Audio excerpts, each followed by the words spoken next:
She did, but I'd heard stories through the years that Bing Crosby always thought of himself as a golfer who sang. Karen, for as much as she loved to sing... In 1979, Karen Carpenter spent $400,000 of her own money on a secret project. When she showed it to her record label, they made her cry. Then they forced her to pay it all back. That same year, she was hiding bruises behind sunglasses, taking 90 pills every single night, and weighing less than a child. These aren't conspiracy theories. They're facts her family tried to hide. The truth about what really killed her is darker than anyone imagined. Karen Carpenter was born on March 2, 1950, in New Haven, Connecticut. But long before anyone knew her name, her older brother Richard had already taken the spotlight. He was born on October 15, 1946, and from the start, everyone in the family made it clear: Richard was the star. He was playing accordion and piano like a natural, while Karen quietly sat back, listening to records from their father's massive collection. Rock, jazz, classical, it was all there. But nobody noticed that Karen wasn't just listening. She was absorbing it. Still, her mother, Agnes, treated her like background noise. Richard got all the praise, all the attention, all the support. Karen? She was just expected to stay out of the way. By the time Karen was 13, the family made a big move. They left Connecticut and headed to Downey, California, in June 1963. It wasn't for a fresh start. It was all for Richard. The plan was simple: get Richard into the music business. No one asked Karen what she wanted. She had friends back home, a life. But none of that mattered. Everything revolved around Richard's piano career. He started playing in clubs right away, even lying about his age to get gigs. Karen just watched. She was in a new city, with no voice in the matter, and no one really noticing her. At home, things were even worse. Agnes didn't even try to hide who her favorite was. She constantly blamed Karen for everything. If Richard was upset, it was Karen's fault. If Karen did well at something, even better than Richard, she got scolded. Once, Karen beat the neighborhood kids at baseball and was chosen before her brother. Agnes yelled at her for it. Even when Karen started to succeed in music later on, her mother barely acknowledged it. Family home videos would zoom in on Richard during Karen's birthday. It was like she didn't exist. Her father, Harold, could have changed things. He was soft-spoken, born in China to missionaries, and he loved music just as much as his kids did. But he never stood up for Karen. Not once. He let Agnes run everything. When Karen started to struggle with her mental health and eating disorder, Harold stayed silent. He never pushed for her to get help. He never fought for her. In 1965, Karen was 15. Richard started a group called the Richard Carpenter Trio. Karen was on drums. She wasn't just good, she was phenomenal. She picked up the drums fast, mastering pieces like Take 5 and setting up a massive Ludwig drum kit like her idol Joe Morello. They won a big music competition in 1966 and got signed by RCA Records. But even in the band, she was invisible.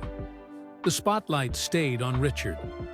Then Richard discovered she had a beautiful voice. He told her to step away from the drums and start singing. Just like that, the drums were taken from her. He hired a new drummer and moved her up front.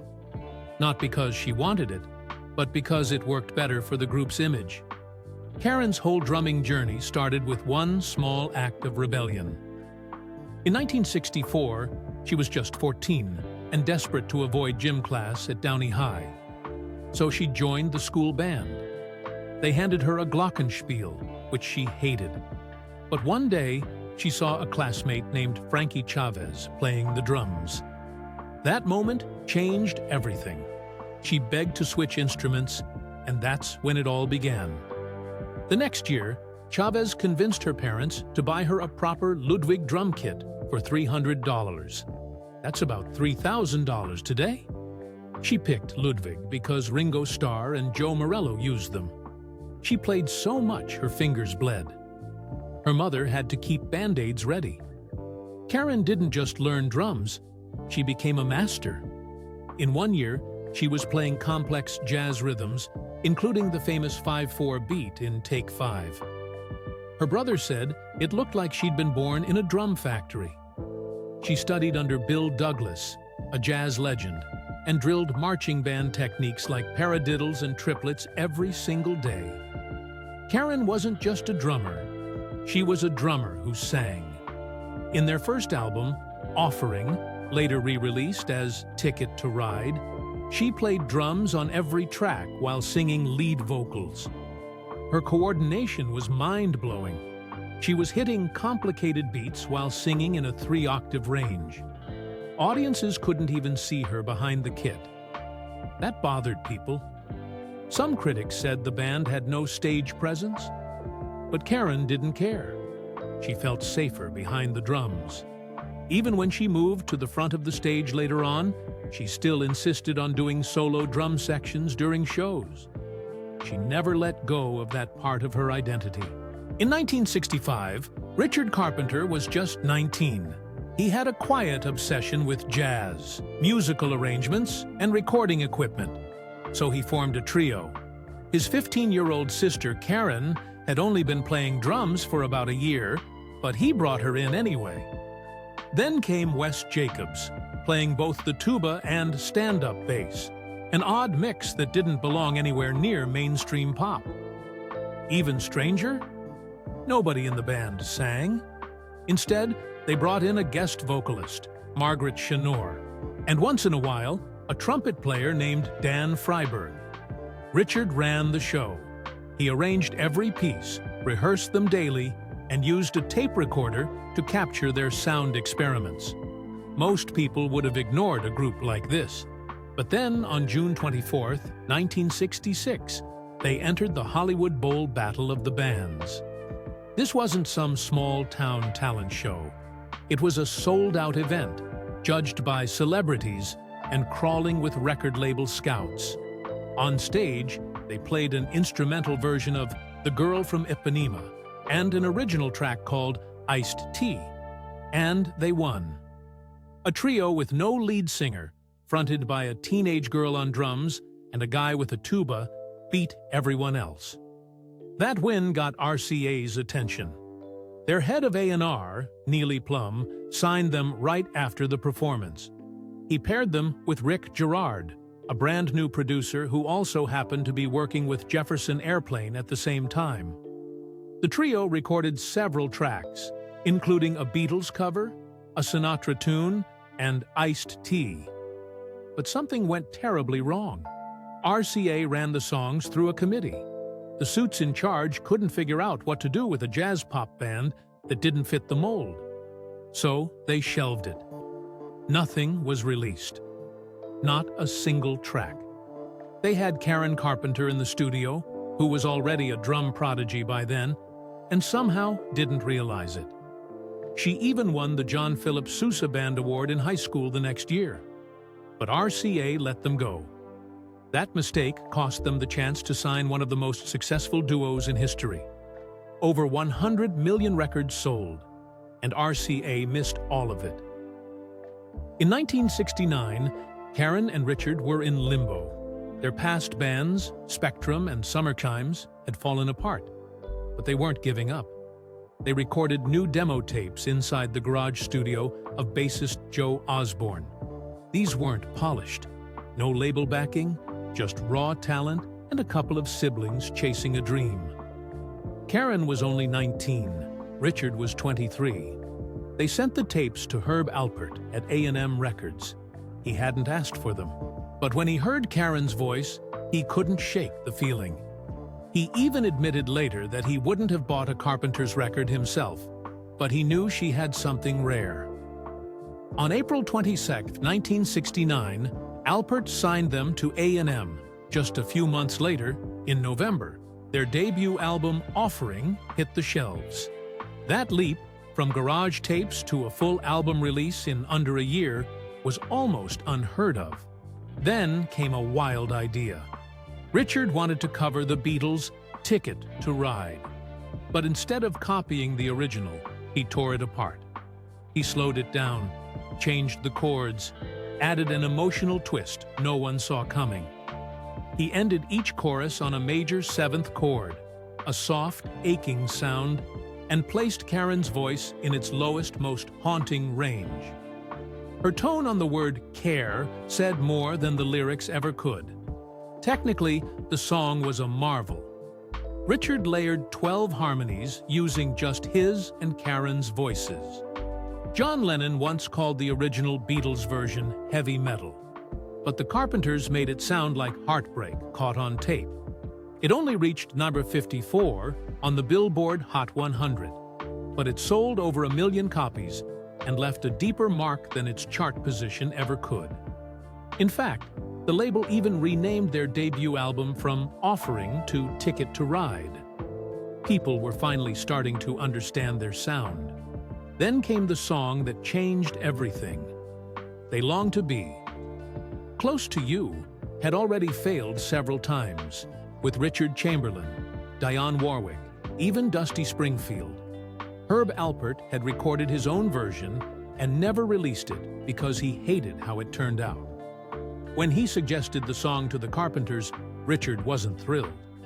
But after some thinking, and knowing their last single hadn't exactly set the charts on fire, he gave it a shot. He wrote a new arrangement, complete with a flugelhorn solo he hoped Alpert would perform.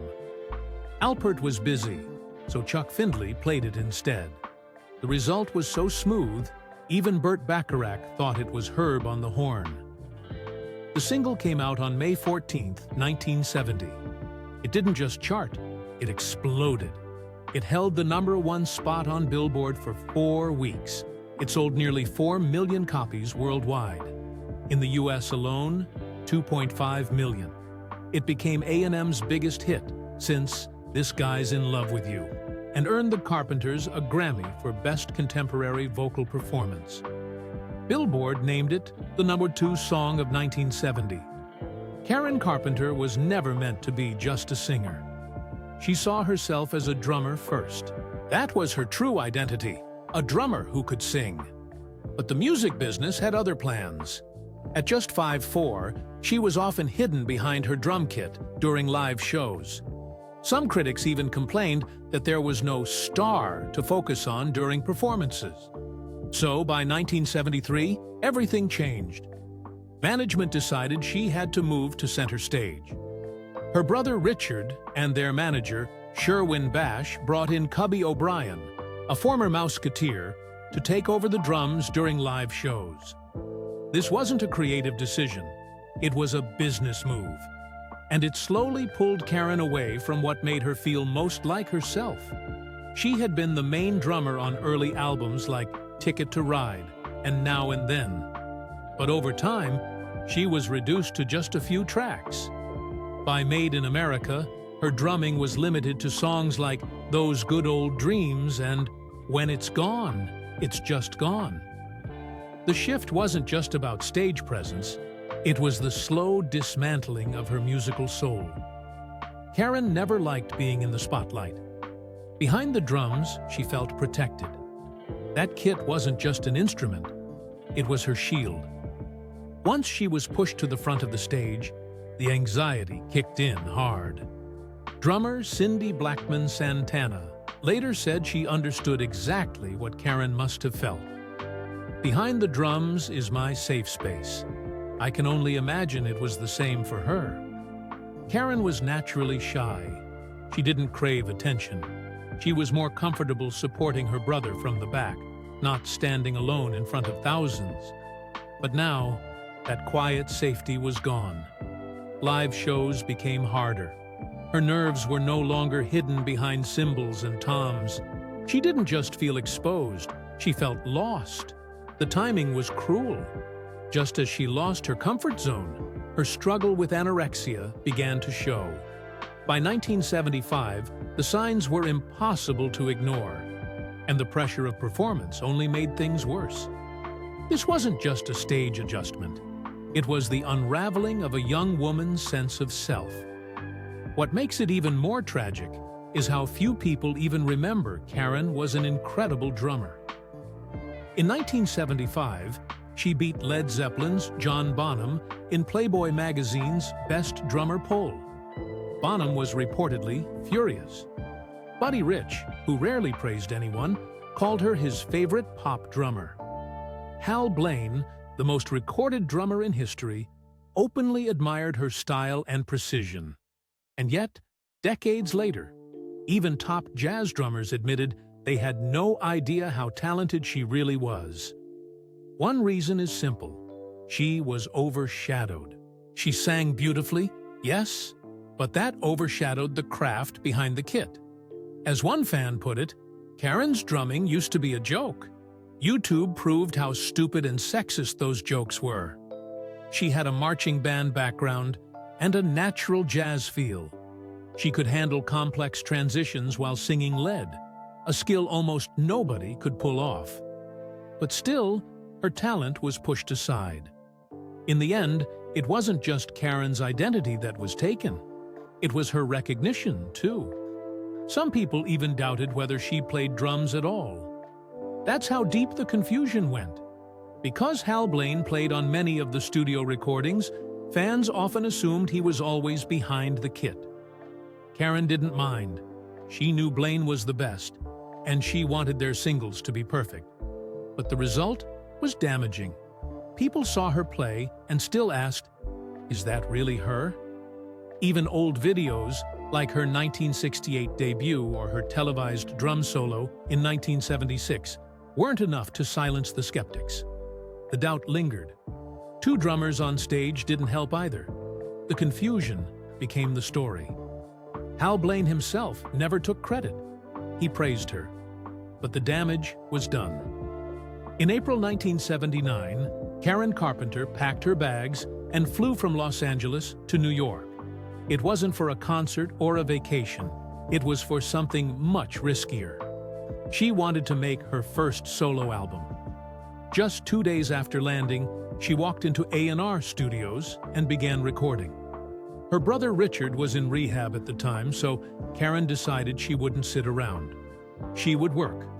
Herb Alpert, the co-founder of A&M Records, paired her with Phil Ramone, a legendary producer known for working with Paul Simon and Billy Joel. The studio was packed with some of the best musicians in the country: Steve Gadd on drums, Greg Fillinganes on keys, and even members of Billy Joel's band. Rod Temperton, who later wrote Thriller, sent her songs like Rock With You and Off the Wall. But Karen thought they were too edgy, so she passed. Quincy Jones picked them up, handed them to Michael Jackson, and the rest is history. Karen recorded 21 songs in total, but only 11 made the final cut. It didn't sound anything like the Carpenters. This was funkier, bolder, and sexier. Tracks like Making Love in the Afternoon and My Body Keeps Changing My Mind showed a new side of her. Gone was the shy girl behind the drums. Now she was exploring jazz grooves, disco beats, and sensual lyrics. Phil Ramone called it a very interesting disc. For the first time, Karen's high vocal range took center stage, and she nailed it. She poured herself into the music, and she poured her money into it too. Karen spent $400,000 of her own savings. A&M Records chipped in another $100,000. That's $500,000 in 1980, around $2 million today. They recorded in New York, LA, and Burbank. Every session had the best equipment, best players, best engineers. There were photo shoots, album art, every detail planned. She believed in it that much. But then came the gut punch. When she played the album for A&M's top executives in LA, the room turned cold. Herb Alpert reportedly called it unreleasable. Karen broke down crying. She had worked for a year, spent a fortune, and risked everything, only to be told it wasn't good enough. Quincy Jones tried to save it.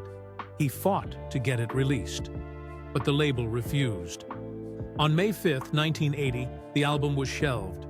Some said it was Karen's own choice. Others, including the musicians and Phil Ramone, said that was a lie. Karen never wanted it buried. On February 3, 1983, just one day before her death, she called Phil and told him, "I still love our fucking record." It was the last time they spoke. But the rejection didn't just sting emotionally, it hit her financially. A&M didn't just cancel the album. They charged her the full $400,000 against future Carpenter's royalties. She was forced to repay the label for daring to try something new. That kind of punishment sent a message. Don't step out of line, especially if you're a woman trying to break out of your wholesome box. The album wasn't released until 1996, 13 years after her death. It sold over 1 million copies. Then came Tom Burris. Karen met him in June 1980 at an upscale restaurant. He was charming, successful, and older, 39 to her 30. He told her he didn't even know who the Carpenters were. Her friends found that hard to believe, but she fell hard. After just 2 months, he proposed. He gave her a Rolls-Royce as a gift. They married in Beverly Hills on August 31, 1980. Everyone thought it was rushed, but Karen was in love, or so she thought. Burris was drowning in debt, nearly $1 million, and he hid it from her. Once they were married, he started asking for money, $35,000 here, $50,000 there.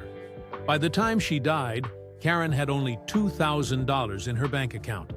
Her net worth had been around $6 million. He drained nearly all of it. Expensive houses, fancy cars, a lifestyle he never paid for. He used her, and she kept giving. Then came the cruelty.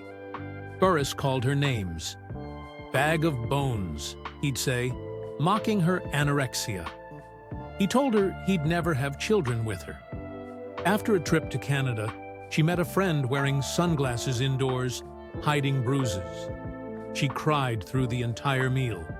Friends saw more bruises later. She never reported it. But they knew. He was violent. During one fight, she refused to lend him money again. He exploded. She ran to a friend's house in tears, terrified to go back. All of this, her money, her body, her mind, was being destroyed. And when she wanted out, her own mother stopped her. Just before the wedding, Burris confessed to Karen he had gotten a vasectomy. He knew she wanted children more than anything. He had lied about it the whole time. Karen was shattered. She wanted to cancel the wedding. But her mother, Agnes, said no. Too much had already been spent. Guests had been invited. It would be embarrassing. So the wedding went on. That decision would haunt everyone. The marriage fell apart after just 14 months. In 1982, during one of her first therapy sessions, Karen made a shocking confession to her therapist, Stephen Levenkron. She admitted she was taking over 90 laxatives a night. Not just sometimes, every single night. The number wasn't an exaggeration. It was her routine. Dulcolax pills lined her nightstand like weapons. She wanted to stay thin, but what she was really doing was poisoning herself. Levenkron, who had treated eating disorders before, was horrified. He knew this level of abuse could lead to dehydration, nerve damage, and even death. But Karen didn't care. She was in a silent war against her own body. And laxatives weren't her only weapon. She also abused thyroid medication. Her thyroid was completely normal. But she still took 10 Synthroid pills a day, under a fake name, Karen Burris. Her goal was to speed up her metabolism, but the result was chaos inside her body. Her heart raced. She had panic attacks, and the overdose risks were deadly. Coma, seizures, even heart failure. Levenkron told her this could kill her. But to Karen, losing weight felt more important than living. The most fatal choice she made was using ipecac syrup. It's a medicine meant to make people vomit if they swallow poison. But Karen used it to purge food. Over time, it poisoned her heart. The chemical in ipecac, emetine, slowly attacked her heart muscles. The autopsy revealed large amounts of it in her system. Her heart rate dropped to a terrifying 6 beats per minute. Paramedics found her barely alive on February 4th, 1983. Her heart just couldn't take it anymore. Later, the government banned over-the-counter sales of ipecac. But for Karen, it was too late. She wasn't just fighting her body. She was also battling silence at home. Her mother was strict. Her brother was a perfectionist. They expected too much and noticed too little. Karen always put on a smile, but inside, she was collapsing. Therapy helped her finally see it. She was always caring for others, but never herself. Her illness was never just about weight. It was about control, pain, and feeling invisible in her own family. By 1982, Karen weighed just 77 pounds. At 5'4", that was half of what a healthy woman should weigh. Her potassium levels were dangerously low. She couldn't even eat food anymore. Doctors had to feed her through an IV. At her worst, she dropped to 75 pounds. By the time she died, she weighed 108 pounds, but even then, her stomach had no food in it. The rapid weight gain during treatment had actually placed more stress on her already failing heart. In a final attempt to recover, Karen left Los Angeles and went to New York for treatment. She paid $6,000 a month for a hotel suite near Central Park. She brought 22 suitcases of matching clothes. Her friend moved in to support her. She paid $100 per therapy session, about $2,000 a month. Her family didn't believe in this method, but Karen felt like this was her last hope. During one session, Levenkron told her the truth no one else dared say. "You're incompetent. You can't keep yourself alive." Karen was stunned. She had always thought of herself as successful, in control. But that day, something broke open. She agreed to stop taking laxatives. It was her first real step toward recovery. She made progress. She checked into Lenox Hill Hospital in September 1982. She gained 30 pounds in 8 weeks. She even filed for divorce from Thomas Burris, a man who had emotionally and financially abused her. It was a sign that she was taking her life back, but her heart was already too damaged. She checked herself out early, against her doctor's advice, and told everyone she was cured. She wasn't. On the morning of February 4th, 1983, Karen was back at her parents' house in Downey, California. She got up, made coffee, and walked back to her room. Then she collapsed in her closet. Her mother found her minutes later, unresponsive. Paramedics tried to save her, but her heart had already stopped. She was only 32. Her death shook the world. But behind the headlines was a woman who had tried everything to survive. Karen Carpenter didn't die because she wanted to be thin. She died because she was drowning in silence, trapped by fear, and slowly erased by the people and systems that failed to see her pain.